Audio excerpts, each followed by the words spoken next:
Российской Федерации Владимир Владимирович Путин и президент Республики Абхазия Рауль Джункович Хаджимба подписывают договор между Российской Федерацией и Республикой Абхазия о союзничестве и стратегическом партнерстве.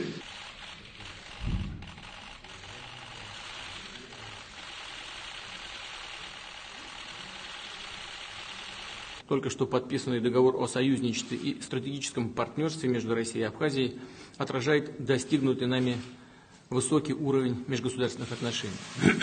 Это новый шаг в реализации тех договоренностей, которые были достигнуты ранее. Это совершенствование и укрепление договорно-правовой базы, которая была сформирована в предыдущие годы. Вопрос заключается в том, чтобы обеспечить безусловное безопасное существование Абхазии, обеспечить безопасность ее границ, создать условия для дальнейшего развития торгово-экономических связей. Разумеется, в конечном итоге для того, чтобы улучшить жизнь людей.